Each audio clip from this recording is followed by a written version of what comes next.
Sideline Perspective with your host, Reese the Sideliner, of course. Episode 5, man. Kind of can't believe that we're here, but we are.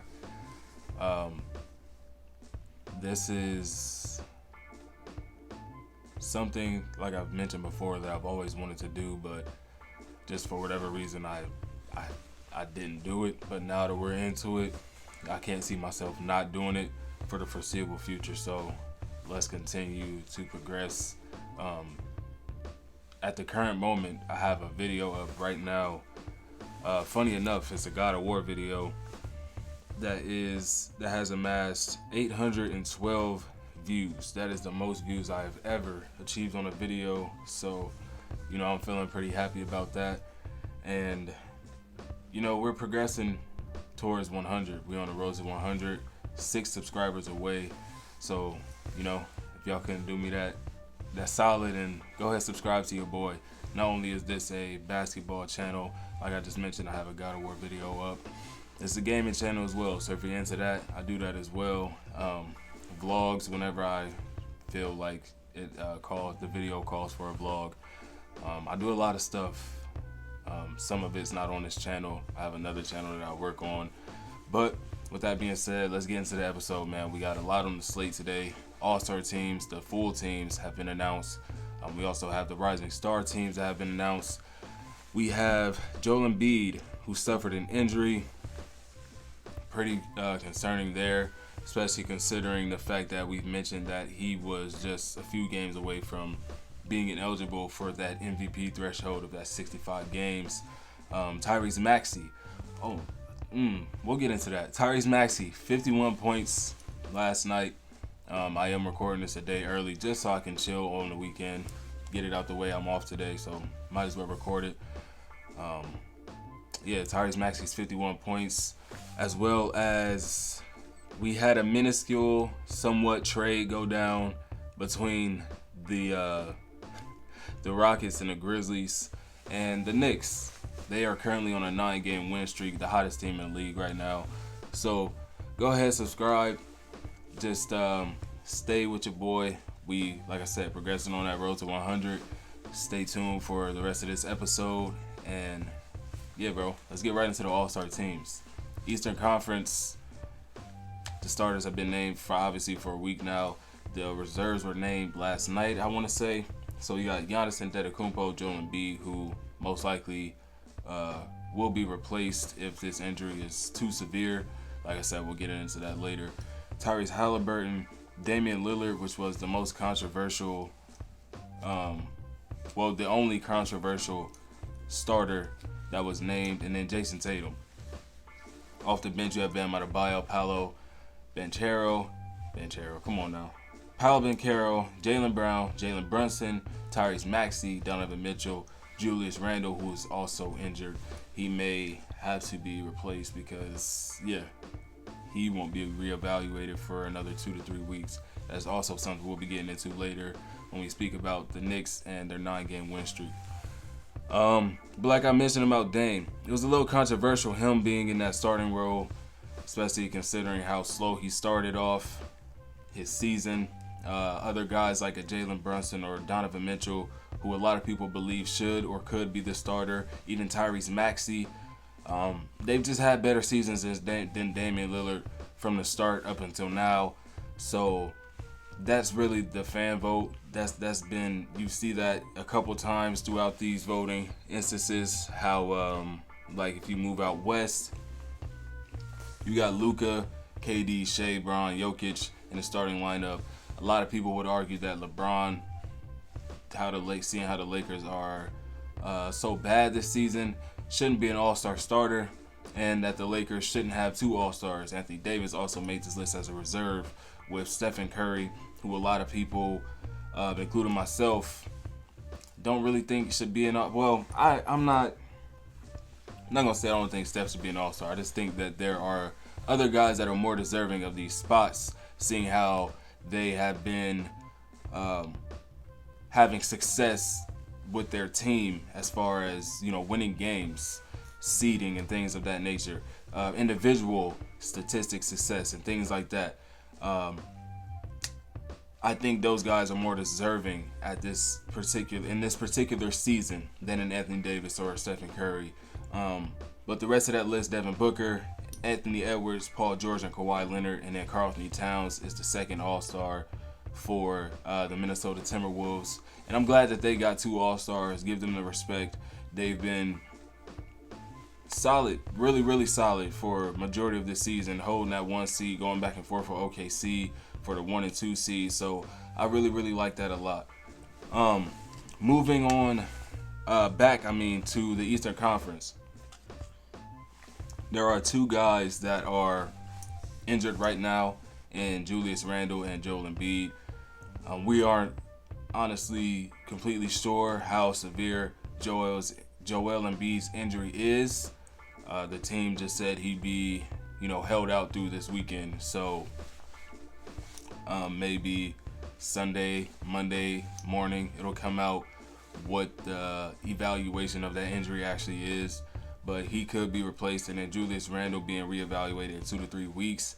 By that time, All-Star Weekend's already here. So in my opinion, he could be he could be replaced because of his injury by Trae Young, who was snubbed off this list. That a lot of people say he was snubbed. But when you really think about it, yes, it is back-to-back years where people think he was snubbed. Pre-All-Star last year, he was averaging 26.7 points, 10.3 assists, and this year he's averaging 27 points a game on about 11 assists. A lot of his great play this year happened in December, where he averaged 30 points and over 12 assists a night on 47, 42, 84 splits.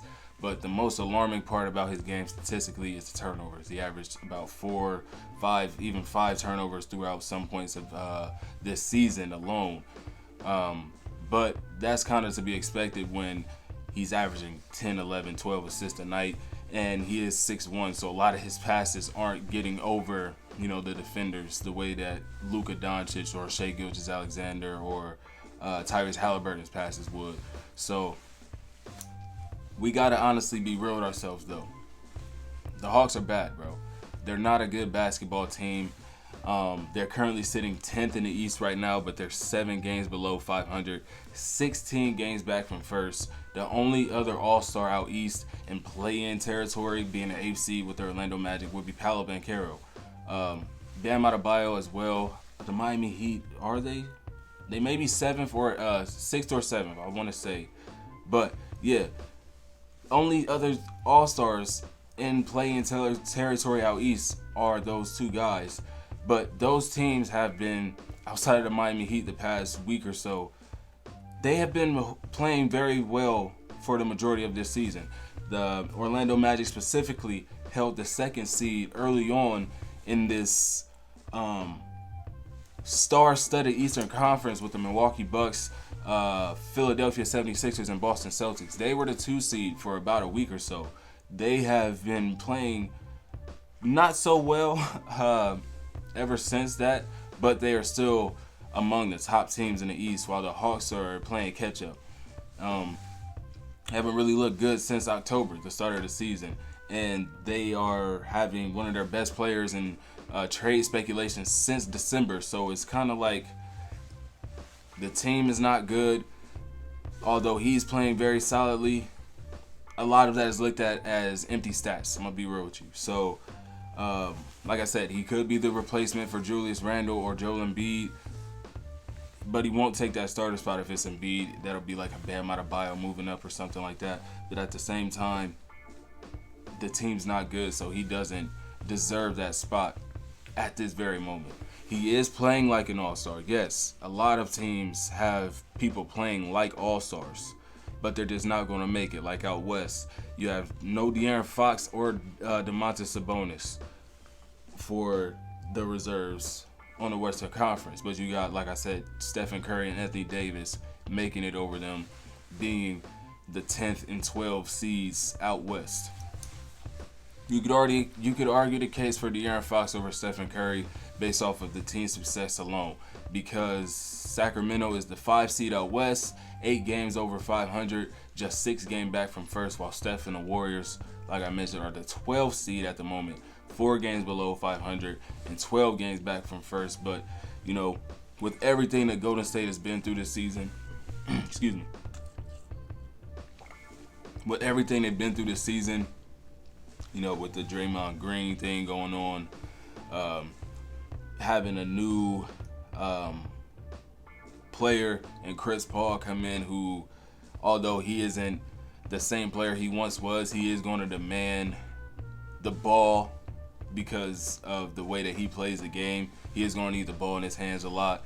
And then losing their assistant coach a couple weeks ago, with everything that they've been through, I am happy for the organization that they do have someone to represent them in this game. But like I said, I do feel like DeAaron Fox is a bit more deserving. But him and Stephen Curry are having very eerily statistical seasons at the moment. He and Curry are both averaging 27 points, 4 rebounds, and 5 assists. DeAaron is shooting slightly better than Steph at 46.7 to Stephen Curry's 45.5. So the team success is really the only argument that I had for DeAaron Fox making it over Stephen Curry. Like I said, though, Stephen Curry has been playing very, very well this year. He did have that slump early in January where he didn't score. He couldn't score the ball. But other than that, Steph has been making it pretty. He's been playing pretty solid this year, and that fan vote, like with Dame being a starter, that's what carried Steph into this game. That's what always is going to get these guys into the game, like Anthony Davis. LeBron James, he deserves to be an all-star starter. Yes, I think so. Even with the team being as bad as they have been, he's 39, bro. He's 39, and he's still considered one of the top 10 players in the league. Yes, he deserves to be an all-star starter. I'm going to rest my case there. And as a bonus, he's in a similar situation. The team success is there. He can kind of match up a little bit with Anthony Davis statistically, but Anthony Davis is a far more popular player, so that fan vote is there for him as well. That got him into that spot. So that's just what that is. Moving on to the Rising Stars, though.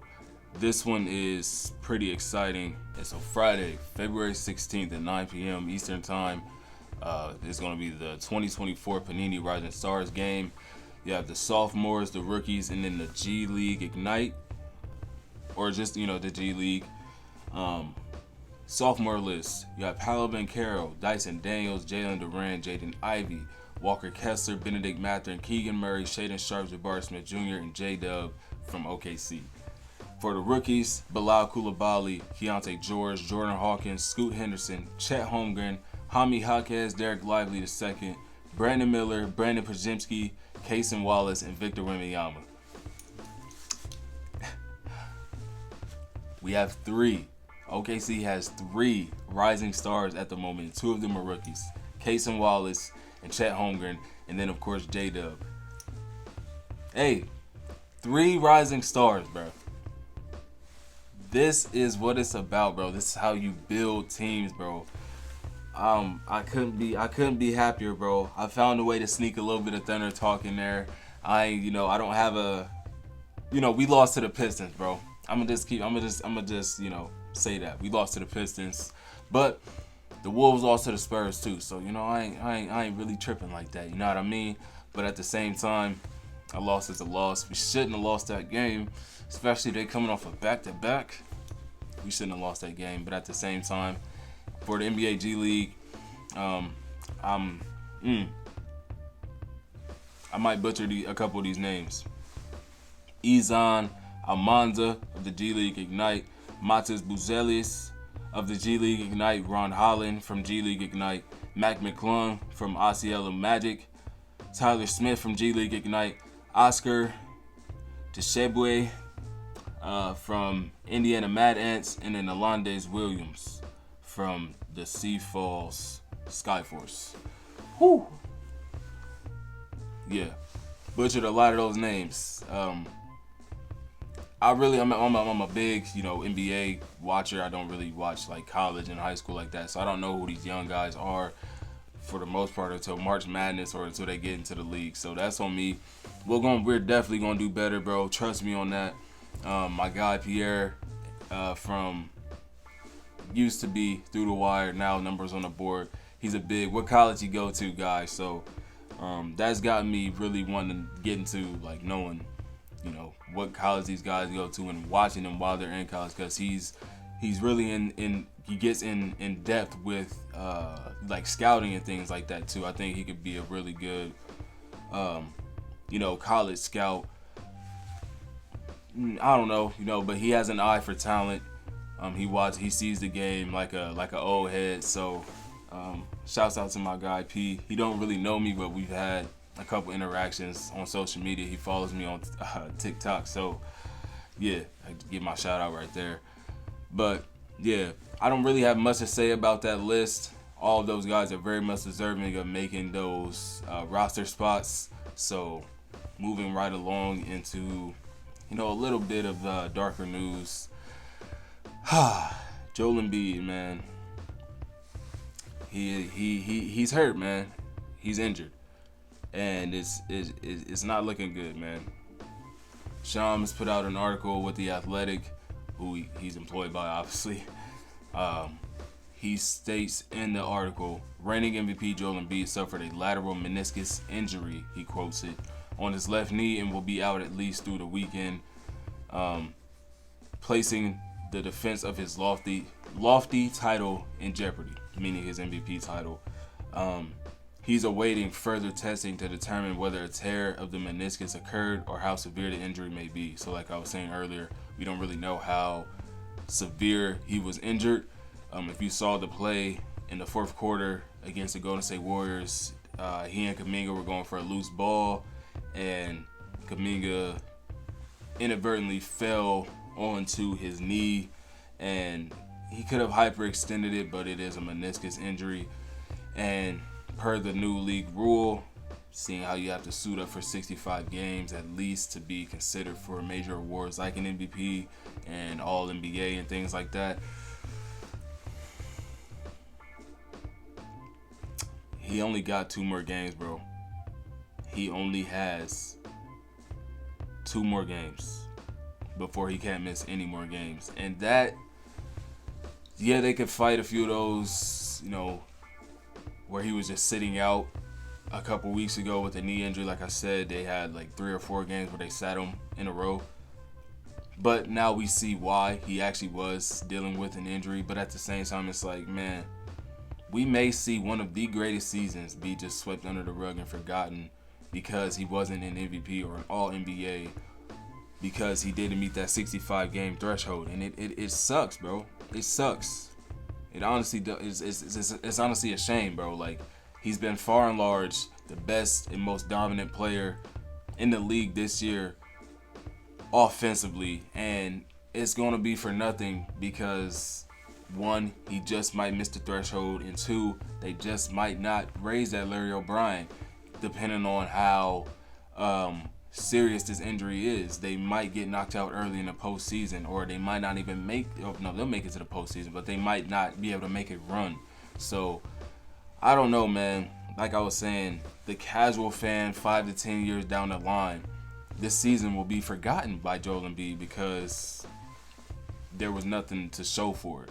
So that's just something that, we don't want to see moving forward in the league, bro. It's very detrimental to a player's resume.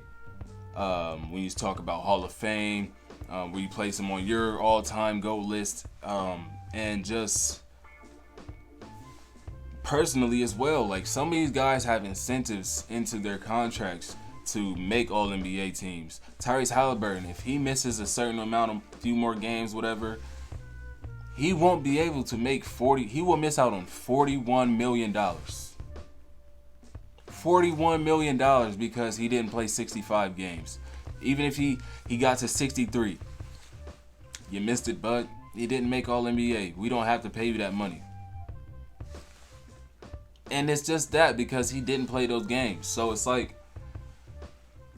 those are things that are going to have to be addressed in the off season when the next deal, what do you call that?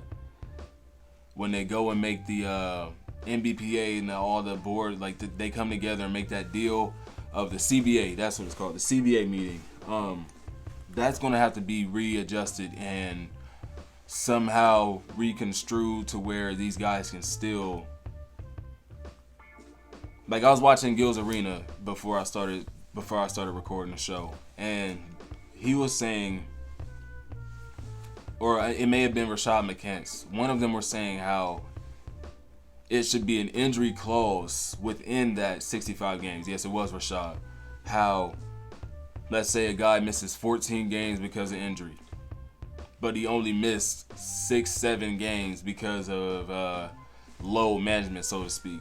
Those 14 games shouldn't really be considered into the 65 game threshold, because they're not going out there hurting themselves. They don't want to get hurt.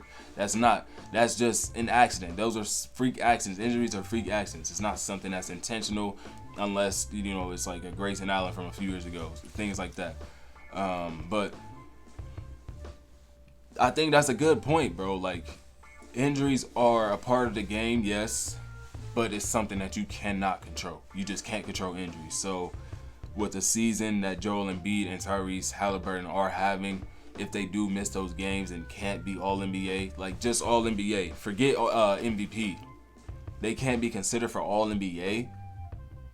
He led the league in assists. He led the league in scoring, and they're not All-NBA. Like, that's like, think about how insane that is. The league leader in scoring is not All-NBA, nor is the league leader in assists an All-NBA player. They can't even be considered because they missed the 65-game threshold. So that's going to have to definitely be addressed. Moving right along, though, to Joel Embiid's teammate, man, Tyrese Maxey. He went off last night against the Utah Jazz. He becomes just the 5th player this season to have multiple 50-point games. His teammate, obviously, Joel Embiid, Luka Doncic, Giannis Antetokounmpo, and Devin Booker are the other 4 players.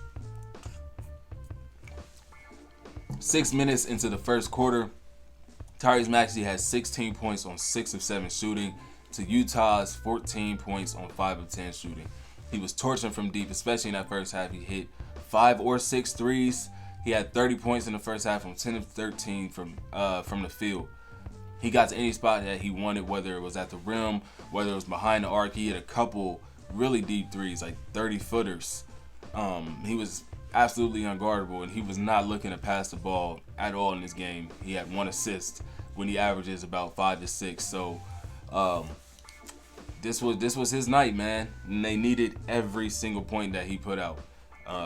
This game went down to the wire because Utah is not a team that just rolls over on most nights. They do have guys like Lauri Markkanen, Colin Sexton, Jordan Clarkson, who are competitive guys. Like, they will grind out a win, and that's exactly what happened tonight. But Maxey's 7th 3 of the game was a much-needed game-tying 3. It was about 29-30 feet. It was about a minute and a half left in the game. That eventually led to Utah getting the ball back. They were unable to score. Patrick Beverley hit a dagger 3 in the corner. They went up 3. I want to say Utah got fouled, got to the line or whatever. The free throw game began, and then the Sixers was able to seal it there. And then, man, like I was saying, it was all buckets for Tyrese, bro. Just 2 rebounds, 1 assist, 1 block for his other statistics. 17 of 27 from the field to finish the game. 7 of 9 from deep. 10 of 11 from the free throw line, where he got his career high at 51 points and ended the Sixers' 4-game losing streak. But Tobias Harris also had a really good scoring night in this one. He had some tough shots when they needed him down the stretch. 28 points on the game with 62% from the field, and he led the team in assists with 7, filling in for Tyrese Maxey, who decided he didn't want to pass the ball a lot tonight. But like I said, man, Utah was fighting all night. The largest deficit of the game was only 10, even with Maxey performing the way that he was, and that was at halftime. But they are a team that can win on any given night. They will fight. They are not a gritty team, but they are a team that will make you grind out a win. So they made the Sixers work for it, especially late in the fourth quarter. The game was tied with 109. at 109 with just 6 minutes to go. So they made runs. They had the lead at one point in that second half. Philly, though, like I said, was just able to outlast them. Tyrese Maxey, he was just too much for them. 21 points in that second half. But Larry Markkinen, man, hitting timely shots all game on a great efficiency, 67% from the field on just 15 shots. But he finished with 28 points, 10 rebounds, next to Colin Sexton, who had 22 points of his own. And then a total of 49 bench points for the Jazz to Philadelphia's 20 is how they were able to make this a game that came down to the last few possessions. So hats off to the Jazz for fighting in that one, but even bigger, hat spin, whatever, for Tyrese Maxey achieving a career high of 51 points. And it wasn't, a lot of these guys' career highs come in like blowout wins, like Joel Embiid. I want to say they won that game by at least 20 when he had 70. That's his career high. Luka had to grind for his. Dame had to kind of work for his, but then, that fourth quarter he was really working. Donovan Mitchell had to go to overtime for his, and the way that he got to overtime was just amazing. That missed free throw putback, So I love it when it's a much needed, 50, 60, 70 points as opposed to I just absolutely blew them out the water type performance. And staying in the Eastern Conference, man. New York Knicks, bro. I didn't know they were this hot. They're currently on a 9-game win streak, but they've won 14 of their last 16. Just 2 losses since 2024 started, bro.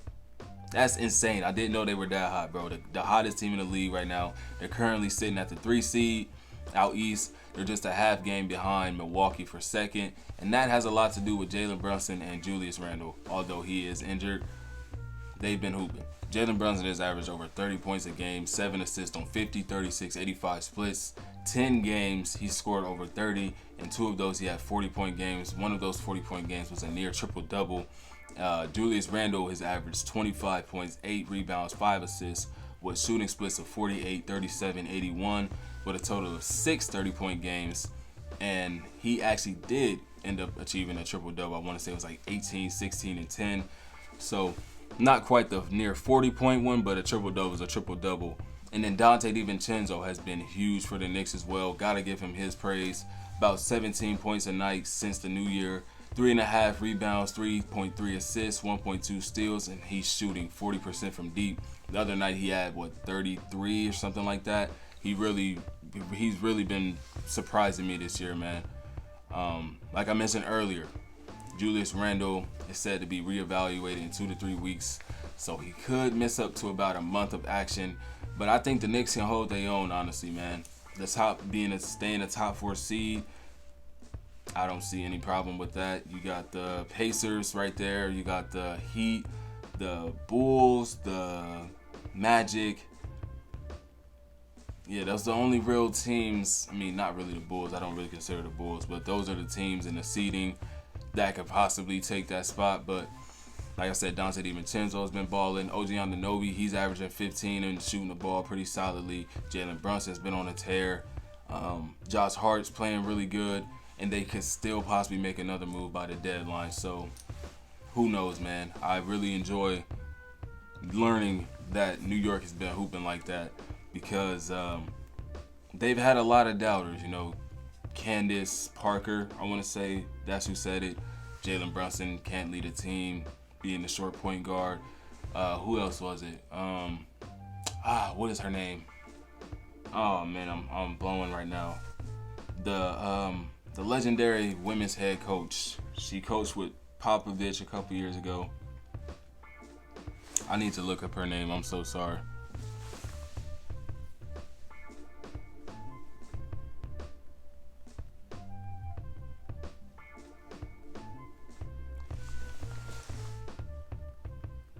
Becky Hammond, bro.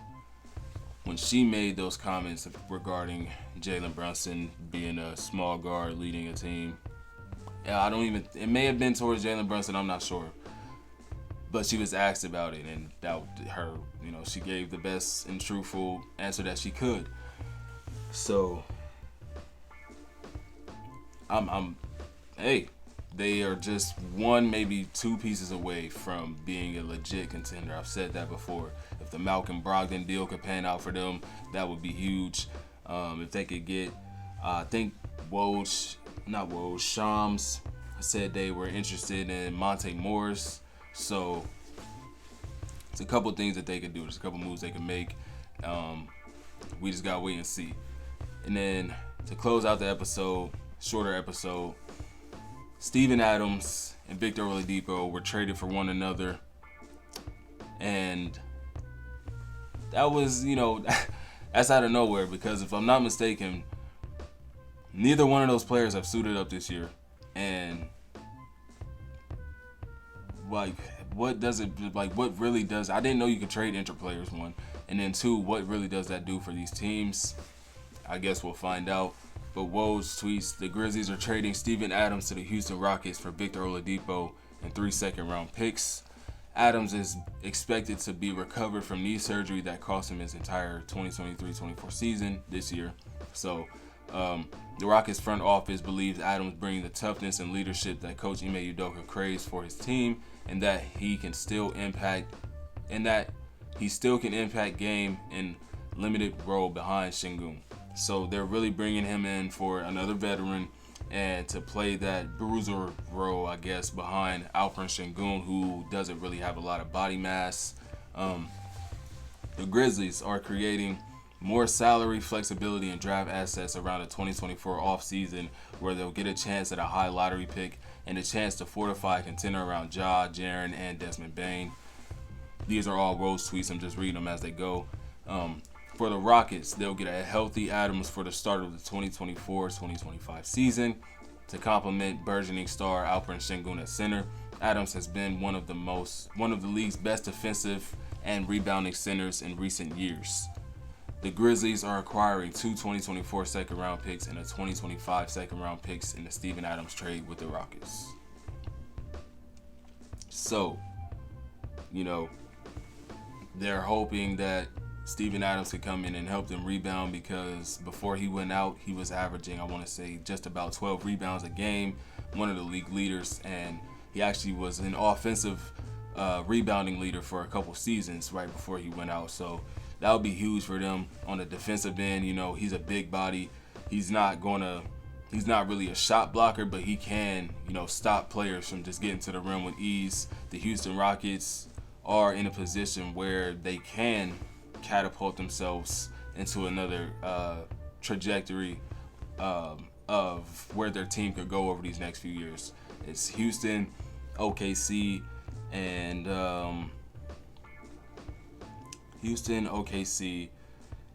San Antonio, who are in the best spots of the next 5 to 10 years of how they can handle their future. So that's one move in the right direction for Houston, right after following the offseason moves that they made to get Fred VanVleet and Dillon Brooks, who have both looked really amazing in this system with Ime Udoka. So I like that a lot. And then, like I said, bro, I always want to get some Thunder talking here. Y'all know I got to. It's just not the week for it, bro. I wasn't up for it, bro. There's no need to brag about my team when we lost to the worst team in the league right now. Although, we didn't go on like a slump or nothing like that. You win some, you lose some. They just, they caught us on a bad night. Whatever. 2 o'clock Sunday game. Whatever. But yeah, we lost to the Pistons, so no Thunder talk this week. But like I said, the Wolves lost to the Spurs before we lost to the Pistons. So I'm not too upset. It is what it is. Like I said, shorter episode this week, but I'm glad I decided to film it early so I can just chill this weekend. We on the road to 100K, and I got a video planned. I need to hurry up and get it done. So once we get to 100, I said 100K. OMG, I wish. Once we get that done though, get to 100 subscribers, I want to be able to drop that video, IRL hooping video. I'm gonna just go ahead and let that be known. Hopefully the guys could, help me out with that. But yeah, man, as always, enjoy basketball. This has been Reese the Sideliner, episode 5 of the Sideline Perspective. Subscribe if you're new. If you've been around here, you've just been watching, go ahead and subscribe, man. Like I said, basketball-centric channel. This show is always basketball every single Saturday. We throwing the 5 p.m. out the window. We never make that threshold, but it is what it is. This will be dropping tomorrow, though. Filmed it today. Well, y'all see it today, whatever. I'll catch y'all on the next one, man. Appreciate y'all tuning in.